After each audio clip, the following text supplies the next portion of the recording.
ሐዲስ ዓለማየሁ የኒያን እንቅልፍ አልባ ጭንቀት ስሜታቸውን ሲገልጹልን እንደምን ያለ ድንቅ ራስን በራስ የፈተነ አገላለጽ ነው። አጀብ ፍቅር፣ አጀብ ዘመን፣ አጀብ ታሪክ።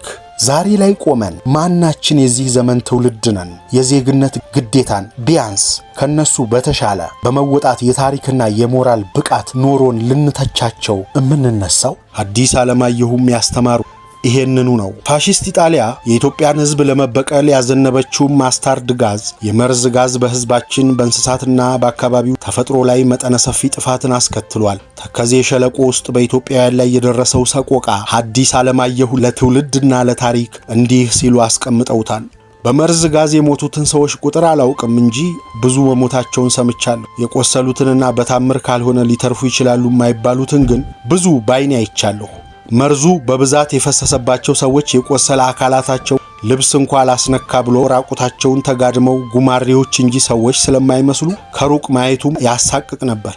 እኒያ ሰዎች የጣራቸው ዕድሜ ከማስረዘም በቀር መቼም እንዲያ ከፈራረሱ በኋላ የመትረፍ ዕድል እንደማይኖራቸው የታወቀ ነው። በእውነት እንዲያ ያለውን መሳሪያ ምንም ጠላት ቢሆን በሰው ላይ ለመዋል የሚጨክል በሰው ልብ ፈንታ ሰብአዊ ስሜት የሌለው አለት ድንጋይ የተፈጠረበት መሆን አለበት። የጣሊያን መንግስት ሰውን እንደ ክፉ ተባይ በመርዝ መፍጀት ያደርገው የማይገባ መሆኑን አይክድም። ዛሬም ድረስ የሚክደው ማድረጉን ነው። ግን ምን ይሆናል? ሙታንን አስነስቶ የሚያስመሰክር ምድራዊ ዳኛ የለ።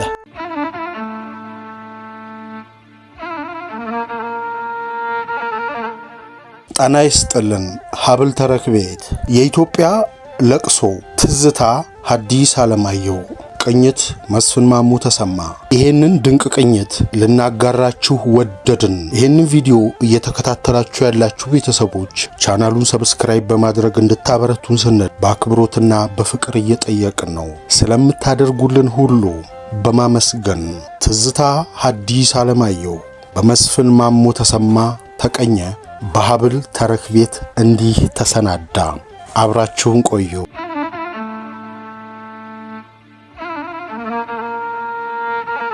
የኢትዮጵያ ለቅሶ ሐዲስ ዓለማየሁ የኢትዮጵያ መንግስት በፈረሰ ጊዜ ከራስ እምሩ ጋር ሆኖ ስለ ነጻነቱ በሚጋደልበት ጊዜ ቆሞም ተቀምጦም ተኝቶም የሚያቃጥለው የሀገር ፍቅር ልቡን እየቀቀለው እንፋሎቱ እየገነፈለ አይኑን ባየሞላ ስላስቸገረው በእናቱ ስም የኢትዮጵያ ለቅሶ ብሎ ሐዘኑን ለወንድሞቹ ለኢትዮጵያውያን ለማካፈል ሲል በእንባው የጻፈልን የሚከተሉት ቃላት ለሐሳባቸው መሰረትና መሪ ሆናቸዋል ስንል ተካፋይነታችንን እያረጋገጥንላችሁ ሐዘኑን በጎደለ ሞልተን ጽፈንላችኋል። ልጅ ኋላ ጀነራል ነጋ ኃይለ ሥላሴ ከግጥሙ ግርጌ ጽፈውት በዛን ዘመን በጦርነቱ መሃል ለሰራዊቱ ከተሰራጨው የትዝታ ሰነድ የተቀነሰ።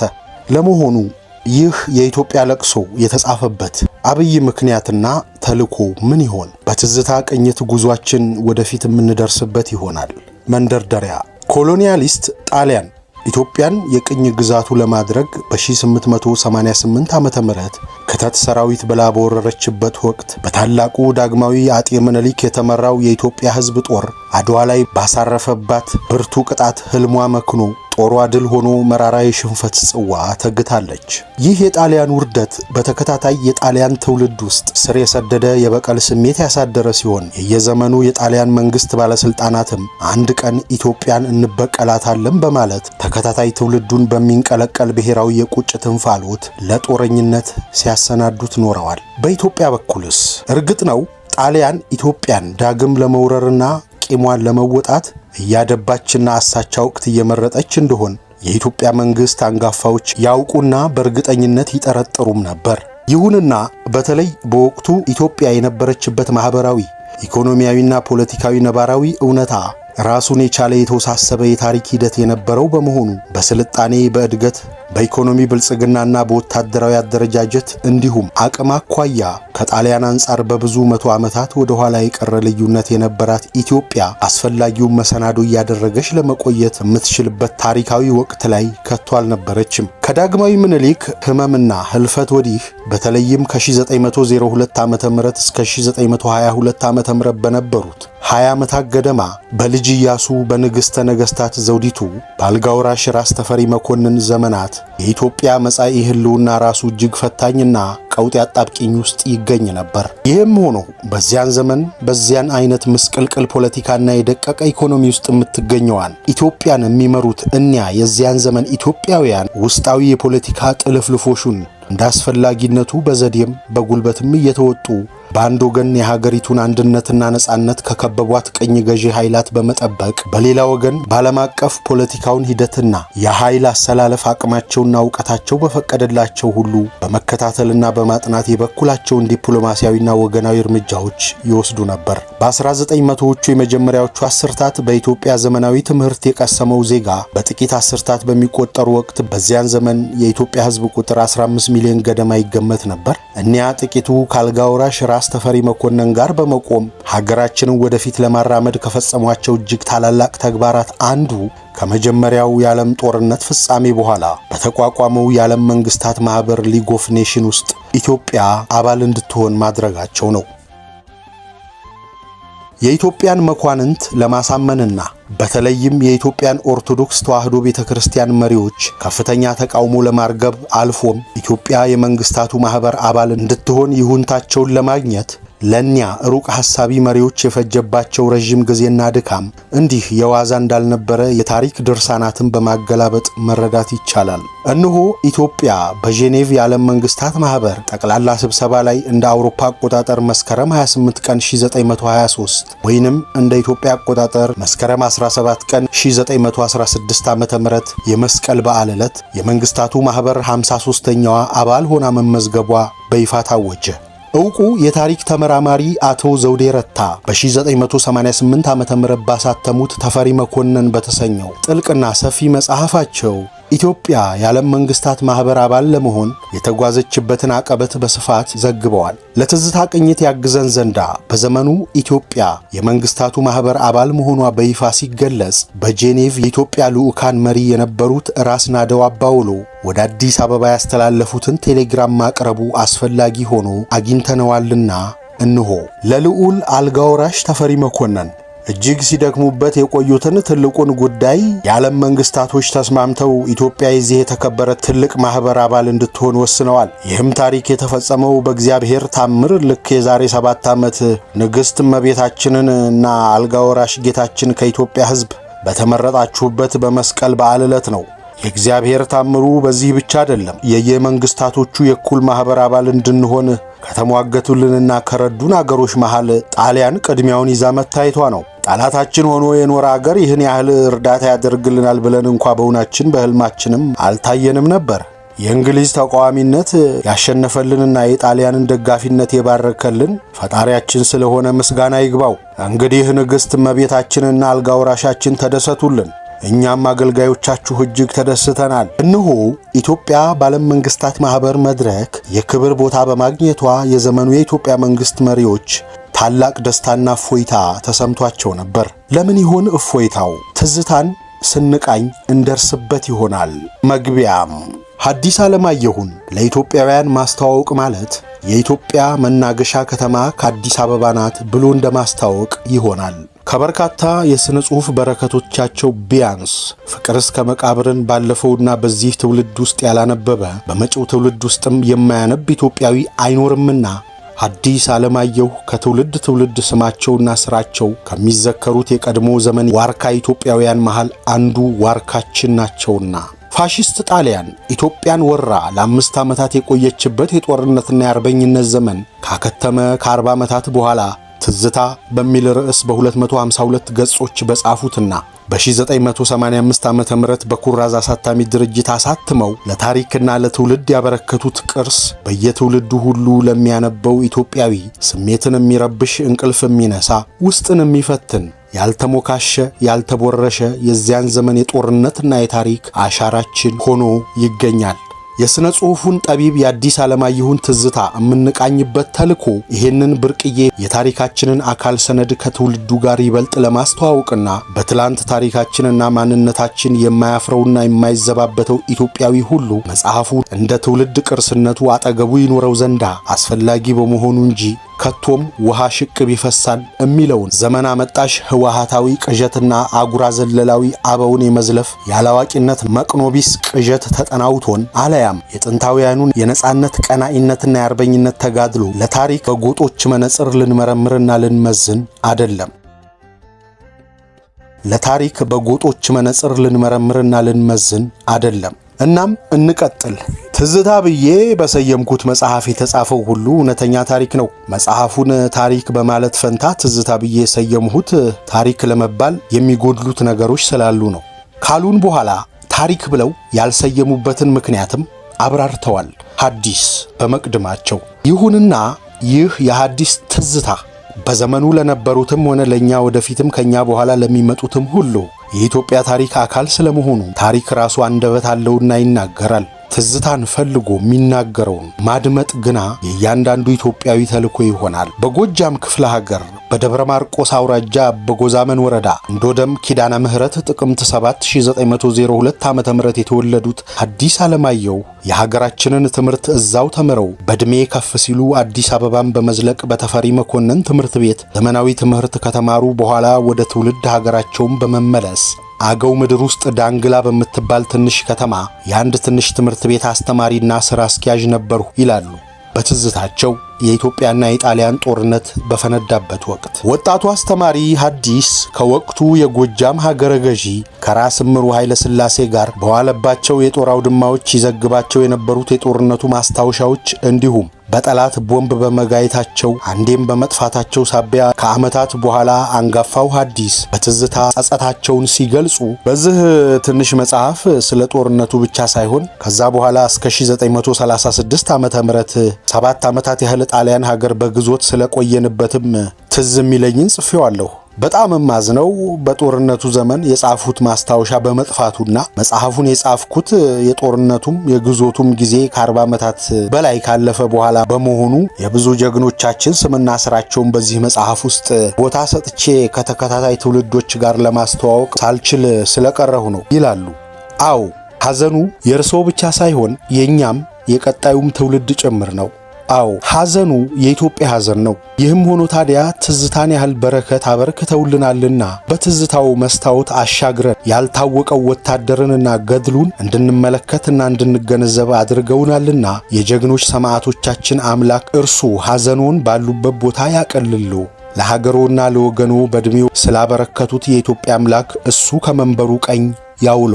እነሆ ለኛም በቁም ላለ ነው፣ በታሪካችን ላይ ለቆም ነው፣ በማንነታችን ለተመጻደቅ ነው፣ በነጻነታችን ለነገድ ነው። እንዲያው ምናልባት ልቦናችንን እንመረምር እንደው ትዝታን እንቃኘው። ክፍል 1 ከደብረ ማርቆስ እስከ ሰለክላካ በሕግ አምላክ አግዱልን። እንደ አውሮፓውያን አቆጣጠር በ1934 በኢትዮጵያ 1927 ዓመተ ምህረት የጣሊያን ጦር ኢትዮጵያ ግዛት ውስጥ በመዝለቅ ወልወል ላይ የአውሮፕላን የታንክ የመድፍና የሌላም ልዩ መሳሪያን ኃይል አስተባብሮ የኢትዮጵያ ጦር ላይ አደጋ ስለጣለ መራራ ጦርነት ተደረገ። የኢትዮጵያ ጦር እንዲያ ላለ ከባድ ጦርነት የተሰናዳ ባይሆንም ብዙዎች አገር የሚያኮራ የጀግንነት ሥራ ሰርተው እዚያው ወደቁ ይላሉ ሐዲስ በትዝታ። ስለ ወልወል ግጭት ሲተርኩ ይህ የእብሪተኛዋ ጣሊያን ተግባር ለዋናው ዓላማዋ አስፈንጣሪ መድረኩ እንዲሁ የታቀደ እኩይ ሴራ ለመሆኑ ወልወል የሚገኘው የት ነው ብለን እንጠይቅ። አጤ ምኒልክ በሃቡኒከት ካርታ ላይ በቀይ አስምረው ማህተማቸውን አቅመው ለጣሊያን መንግስት የላኩትና የጣሊያን መንግስትም የተቀበለው መሆኑን በቴሌግራም ያስታወቀው የወሰን መስመር ወልወል ስምምነት ከተደረገበት ወሰን 130 ኪሎ ሜትር ያህል ኢትዮጵያ ወጋዴን ውስጥ ገብቶ የሚገኝ ቦታ ነው። እንዲህ መሆኑ ለማረጋገጥ ከስምምነቱ በኋላ የጣሊያን መንግስት የውጭ ጉዳይ ሚኒስቴር ያወጣውን ኦፊሻል ካርታ ካሩሲሊ የተባለ ኢጣሊያዊ ጸሐፊ ባሳተመው ፌሮፊ ፉዶ ኢን ሶማሊያ ሰይፍና እሳት በሶማሊያ ከተባለው መጽሐፍ ማየት ይቻላል ይለናል ትዝታ ለጥያቄያችን ምላሽ።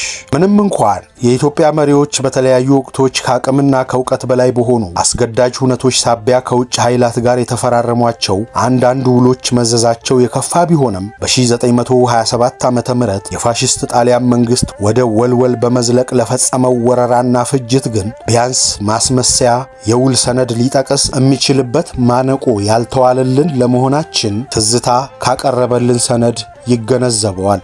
ስለዚህ አጉራ ዘለል የጣሊያ ትዕቢትና ግፍ የኢትዮጵያ መንግስት ምላሽ ምን ነበረ?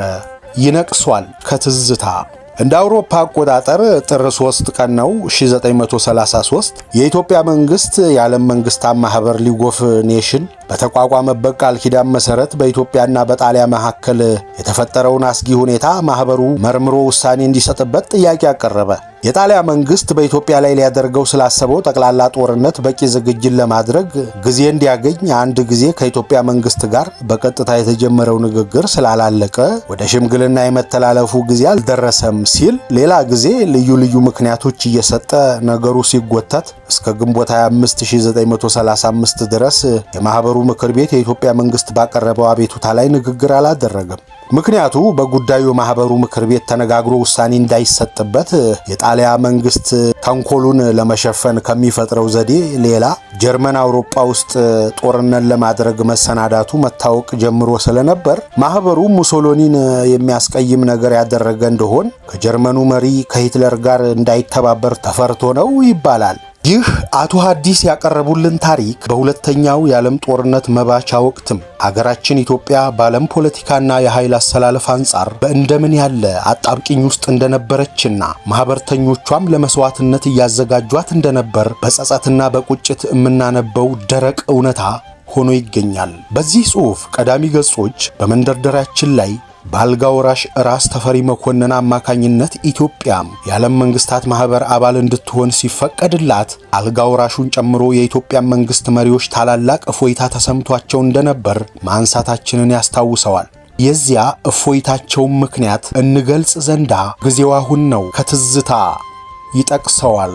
የኢትዮጵያ መንግስት ለዘመናዊ የፖለቲካ ውስብስብ እንግዳ ስለነበረ ኢትዮጵያ የዓለም መንግስታት አባል መሆኗ ብቻ ወሰኗ እንዳይደፈርና ነጻነቷ እንዲከበር የታመነ ዋስ መሆኑን ከልብ ያምን እንደነበር የጊዜው ባለስልጣኖች ከሚናገሩትም በጋዜጣ ከሚጻፈው የሚታወቅ ነበር። እንዲያውም ኢትዮጵያ ለዓለም መንግስታት ማህበር አባል የሆነችበት ዋና ምክንያት ማህበሩ የተመሰረተበት ቃል ኪዳን ኮንቬናንት አይነተኛ ዓላማው የአባሎቹን ደህንነትና የዓለምን ሰላም ለመጠበቅ በመሆኑ አፍሪካን ተከፋፍለው ቅኝ ግዛታቸው ለማድረግ ከሚሽቀዳደሙት የአውሮፓ ታላላቅ መንግስታት ይጠብቀኛል ብሎ በማመን ነበር ይባላል።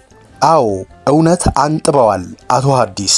ኢትዮጵያ የመንግስታቱ አባል እንድትሆን በብርቱ የተደከመበት አንጓ ሐቅ ከወራሪዎች ትድን ዘንዳ መከላከያ እንዲሆናት ታስቦ ነበር። እኒያ ጥንታውያን የኢትዮጵያ መሪዎች ፎይታ የተሰማቸውም ጣሊያን ኢትዮጵያን አድብታ እንደምትወራት ያምኑ ስለነበርና የመንግስታቱ ማህበር አባል ቢሆኑ ላለመወረር ዋስትና እንደሚሆናቸው በሙሉ ልብ በመተማመናቸው ነበረ። ይህ ግን የፖለቲካ አላዋቂነት አልነበረም። በዓለም መንግስታት ማህበር ሊግ ኦፍ ኔሽን ቃል ኪዳን መተዳደሪያ ህግ ተፈጻሚነት ላይ ፍጹም ማመናቸው እንጂ። ኢትዮጵያ የዓለም መንግስታት ማህበር አባል በመሆኗ አባላቱ ከጥቃት የሚጠብቋት ሽምግልናቸው አድሏዊ ያልሆነ፣ ፍርዳቸው ከፍርደ ገምድልነት የነጻ የቃል ኪዳን ማህበር አባል ናት ብለው ከልብ በማመናቸው የመንግስታቱ ሸንጎ እንኳንስ ኢትዮጵያ ስትበደል፣ ስትጠቃ፣ ስትወረር ዝም ሊል ቀርቶ በዳዩን ቀጥቶ ተበዳዩን ክሶ የሚያገላግል የመንግስታት ሽማግሌ አድርገው በመቀበላቸው ከማህበራቸው ፍትህና ዳኝነትን በትዕግስት መጠበቃቸው የህግ ተገዥነታቸውን እንጂ የሚያሳየው ከቶም ድክመታቸውን አልነበረም። ይሁንና ሐዲስ እንቅጩን እንዳስቀመጡልን የዚያን ዘመን መሪዎቻችን ለዘመናዊው የዓለም ፖለቲካ ውስብስብ የዋህና እንግዳ ነበሩ። ታዲያ ዛሬ ላይ ቆመን ይሄንን የዚያን ዘመን መሪዎቻችንን በፍጹም ቅንነትና የዋህነት የተሞላ እምነታቸውንና ተስፋቸውን ስናነብ ማናችን የዚህ ዘመን ትውልድ ነን የዜግነት ግዴታን ቢያንስ ከነሱ በተሻለ በመወጣት የታሪክና የሞራል ብቃት ኖሮን ልንተቻቸው እምንነሳው?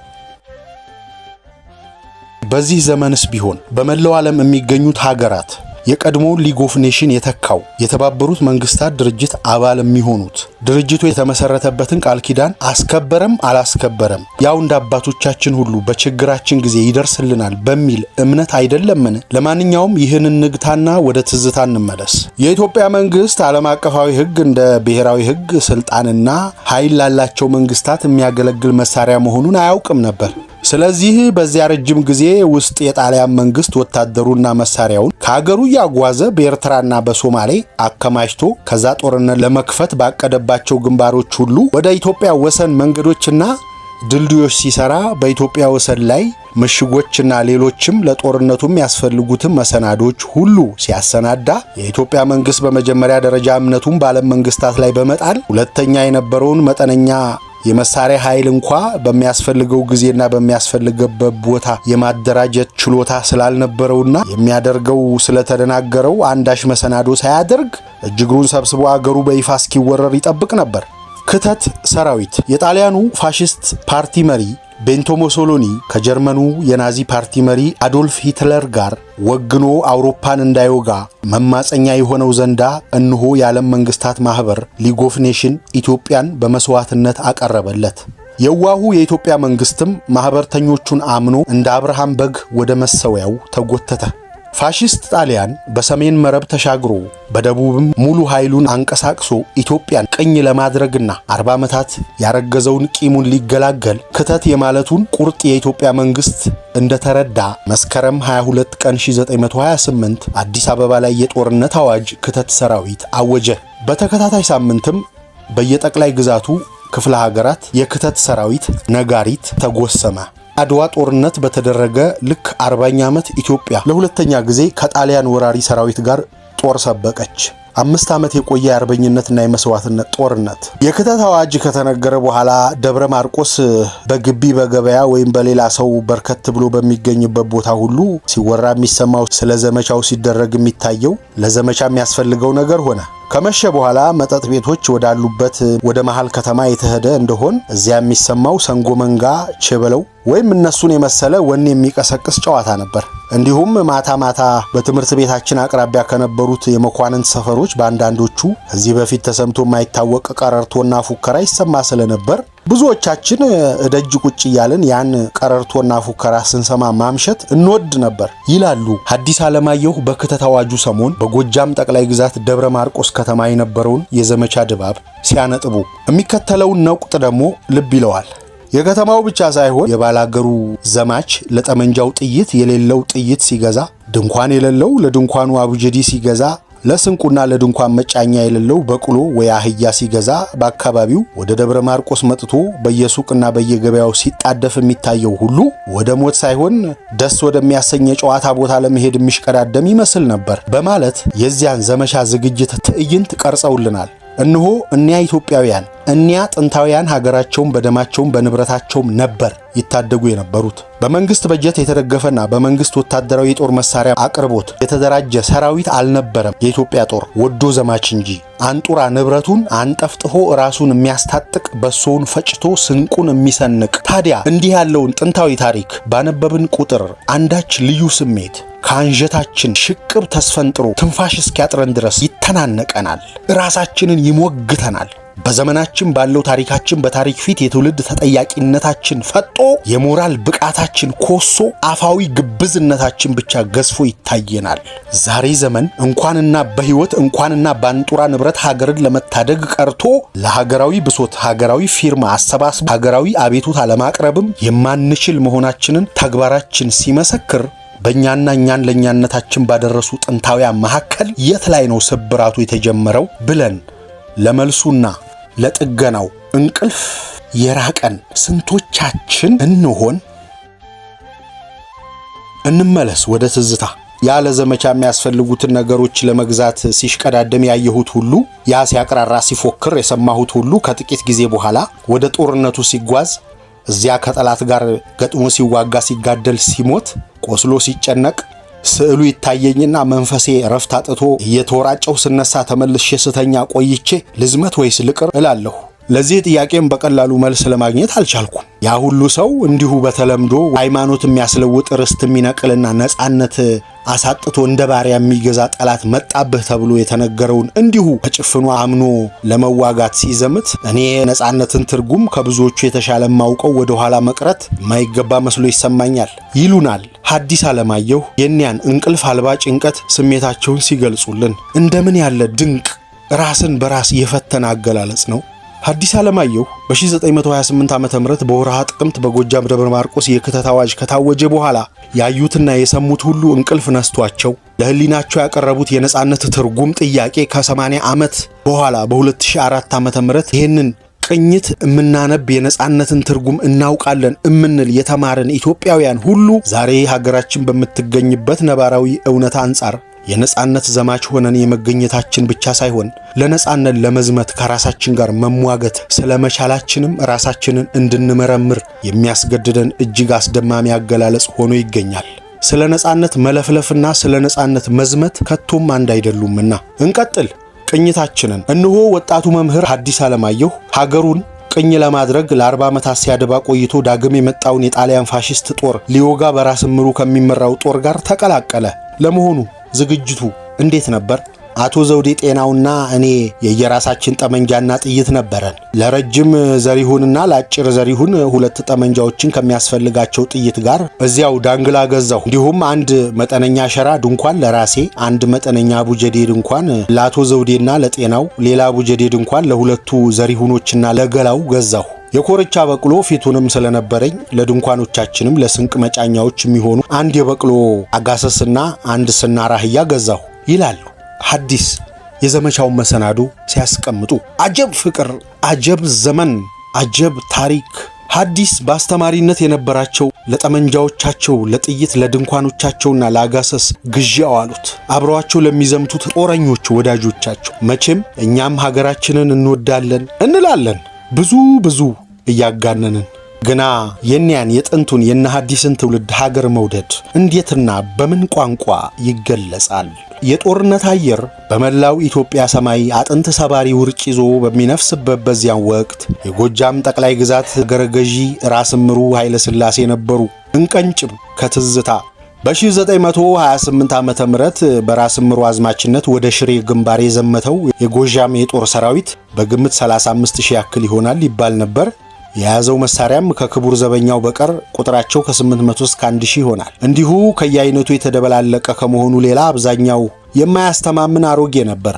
ባላገሩና ከተራው ወታደር የሚበዛው የያዘው ጠመንጃና አስማሰር፣ ውዥግራ፣ ወጨፎ፣ ስናይደር፣ መስኮብና እነሱን የመሳሰሉ ጊዜው ያለፈበት መሳሪያ ነበር። ለዚያውም በቂ ጥይት የነበራቸው ጥቂት ይሆናሉ። መኳንንትና ባለሟሎቻቸው ብቻ እንደ ሞዚየር ዲሞትፎር ለበን ያለ ጠመንጃና በቂ ጥይት ነበራቸው። በመሳሪያ በኩል የክቡር ዘበኞች 6 መትረየሶችና አንድ የአውሮፕላን ማውረጃ ነበራቸው ይለናል የትዝታ ሰነድ። እንግዲህ እስከ አፍንጫው ታጥቆ የመጣውን የአውሮፓን ዘመናዊ ጦር ለመግጠም ወደ ሽሬ ግንባር የዘመተው ጦራችን ከጎራዴ ከጦርና ጋሻ ሌላ ኋላ ቀር ጠመንጃዎችን አንግቦ ያለ በቂ ስንቅና ደጀን ያለ ተሽከርካሪ መጓጓዣ ነበር የተመመው። የጠላት ጦርስ ምላሹን ከትዝታ ይነቅሰዋል። ማርሻል ባዶሊዮ በሽሬ ግንባር ያሰለፈው 5 ክፍላተ ጦርና 1 ብርጌድ የጦር ሰራዊት በድምሩ ከ90,000 ወታደር በላይ ነበር። በሽሬ ግንባር የጣሊያን የጦር ሰራዊት በመሳሪያ አይነት ጥራትና ብዛት ብቻ ሳይሆን በወታደር ብዛትም በኢትዮጵያ ሰራዊት ብልጫ ነበረው። የሚያሳዝነውም የሚያስገርመውም ራስ ምሩ ገና ከጎጃም ከመነሳታቸው በፊት የጣሊያን ጦር ወሰኑን መረብን አልፎ ትግራይ ውስጥ ምቹ ቦታዎች እየመረጠ ምሽጉን አጠናክሮ ሰርቶ ይጠብቅ ስለነበር ጦርነቱ የተደረገው በእኒያ ኢትዮጵያ ውስጥ ጠንክረው በተሰሩ የጣሊያን ምሽጎች ላይ መሆኑ ነው። በኢትዮጵያና በጣሊያን ፋሺስት ወራሪ መካከል በሽሬ ግንባር ብቻ እንኳ የነበረው የኃይል ሚዛንና አሰላለፍ ይህን ያህል በእጅጉ የተራራቀ እንደነበር ከትዝታ ማህደር ይረዳዋል። አንባቢ ሆይ በ252 ገጾች የቀረበው ይህ የትዝታ ማዕድ በእርግጥ ለማጣጣም የጦርነቱን፣ የአርበኝነቱን፣ የግዞቱን ታሪክ ግዝፈቱን፣ ጥልቀቱን ለመገንዘብ የሚቻለው ትዝታን ከምንጩ በመቅዳት ብቻ ይሆናል። የኛ ቅኝት ተልኮ ከዚህ የማይጠገብ ማዕድ እየቆነጠሩ ማቅመስ ነውና ከበርካታ የትዝታ ጦርነት አውድማዎች የመዘዝናቸውን ጥቂቱን እንሆ።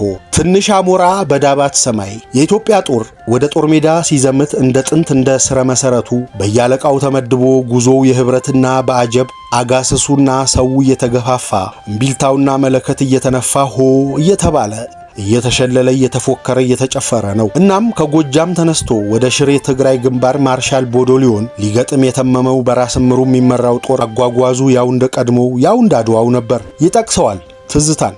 ሰራዊቱ የዳባትን ከተማ ወደ ግራ እየተወ አልፎ ተከዜ አፋፍ አቅራቢያ እስኪደርስ የተጓዘበት አገር በጠቅላላው ዱር የሚባል ነገር የማይታይበት ለጥ ያለ ሜዳ ነው። የራስ አጀብ ጥንታዊውን የአጀብ ስነ ስርዓት ተከትሎ መጓዝ ሲጀምር ልዩ መስሎ ታየ። ሜዳው ይሁን አጀቡን ያሳመረው ወይስ አጀቡ ሜዳውን አይታወቅም። ብቻ ግሩም ነበር። ያን ሁሉ ሰራዊት ታጃቢውንም አጃቢውንም በአንድነት ጥሩምበኞች፣ እምቢልተኞች፣ መልእክተኞች፣ ነጋሪት መቺዎችን መሳሪያዎችን አስተባብረው በጉዞ ሙዚቃ እየተጫወቱና እየተደሰቱ ጉዞ በመቀጠል ላይ እንዳለ ከሩቅ የሚሰማ የብቸኛ ንብ ህምታ የመሰለ ድምጽ ይሰማ ጀመር። ያ ድምጽ እየቆየ እየጎላ ሲሄድ የአውሮፕላን ድምጽ መሆኑ ታወቀ። ወደ ላይ ከመራቋ የተነሳ ትንሽ አሞራ መስላ ነበር የምትታይ። ያቺ አውሮፕላን የራስ ምሩን ሰራዊት ለመፈለግ ሰፍሮ በሰነበተበት ቦታ ደርሳ ከዚያ አውጥቶ የሄደበትን መንገድ ስታገኝ ተከትላ መምጣቷ ነበር። ከኋላ ወደፊት፣ ከፊት ወደ ኋላ፣ ከቀኝ ወደ ግራ፣ ከግራ ወደ ቀኝ እየተመላለሱ ያንን ያላንዳች መጠለያ በጠራ ሜዳ ላይ የተሰጣ ሰራዊት ሲደበድቡ አረፈሉ። መቼም የተኩሱ ነገር ይህን ይመስል ነበር ለማለት ምሳሌ ለማግኘት አይቻል። እንኳንስ በሚበዛው አሮጌ ጠመንጃ የተተኮሰው ጥይት በጥሩ ጠመንጃ የተተኮሰው ጥይትም ሊደርስ ከማይችልበት ሩቅ ከፍታ ስለነበር ይላሉ ሐዲስ የኒያን ቦምብ ጣይ አውሮፕላኖች ሰቆቃዊ ተግባር እንደ ፊልም በዓይነ ህሊናችን በሚታየን ገለጻ። እውነትም ጦርነት ገጥሞ ከጠላት በኩል አንድ እንኳ የተገደለና የቆሰለ ሳያዩ ከወገን ብቻ የተገደለና የቆሰለ ማየት የሚያሳዝንም የሚያበሳጭም ነው። እኔንማ እንደ ሌሎቹ ሐዘንና ብስጭት ብቻ ሳይሆን ብርቱ ፍረት ጭምር ነበር የተሰማኝ። አይሮፕላኖችን ያክል ዋጋ እያሳጣሁ ስሰብክ ኖሬ ያን ዕለት እኒያ አውሮፕላኖች እኔ ዋጋ እንዳሳጣኋቸው አለመሆናቸውን በሰሩት ሥራ ሲያስመሰክሩ አላዋቂነቴን ገለጹብኝና ቀና ብዬ የሰው ፊት ማየቴን እንኳ አፍራለሁ ይላሉ ሐዲስ። እውነትን ተናግሮ የመሸበት ማደር ይላል ዘመናዊ ሽሬው ጥንታዊ ብሂላችን። የስብዕና ታላቅነት መለኪያው ከምንም በላይ በእውነት መቆምና እውነትን መቀበል ነው። የእውቀት መጀመሪያው እውነት ነውና እውነት በታሪክም በትውልድም በፈጣሪም ፊት ነፃ የምታወጣ ብቸኛዋ ጠበቃ ናትና ሐዲስ ዓለማየሁም ያስተማሩ ይሄንኑ ነው። ፋሺስት ኢጣሊያ የኢትዮጵያን ሕዝብ ለመበቀል ያዘነበችው ማስታርድ ጋዝ፣ የመርዝ ጋዝ በሕዝባችን በእንስሳትና በአካባቢው ተፈጥሮ ላይ መጠነ ሰፊ ጥፋትን አስከትሏል። ተከዜ ሸለቆ ውስጥ በኢትዮጵያውያን ላይ የደረሰው ሰቆቃ ሐዲስ ዓለማየሁ ለትውልድና ለታሪክ እንዲህ ሲሉ አስቀምጠውታል። በመርዝ ጋዝ የሞቱትን ሰዎች ቁጥር አላውቅም እንጂ ብዙ መሞታቸውን ሰምቻለሁ። የቆሰሉትንና በታምር ካልሆነ ሊተርፉ ይችላሉ የማይባሉትን ግን ብዙ ባይኔ አይቻለሁ። መርዙ በብዛት የፈሰሰባቸው ሰዎች የቆሰለ አካላታቸው ልብስ እንኳ ላስነካ ብሎ ራቁታቸውን ተጋድመው ጉማሬዎች እንጂ ሰዎች ስለማይመስሉ ከሩቅ ማየቱም ያሳቅቅ ነበር። እኒያ ሰዎች የጣራቸው ዕድሜ ከማስረዘም በቀር መቼም እንዲያ ከፈራረሱ በኋላ የመትረፍ ዕድል እንደማይኖራቸው የታወቀ ነው። በእውነት እንዲያ ያለውን መሳሪያ ምንም ጠላት ቢሆን በሰው ላይ ለመዋል የሚጨክን በሰው ልብ ፈንታ ሰብአዊ ስሜት የሌለው አለት ድንጋይ የተፈጠረበት መሆን አለበት።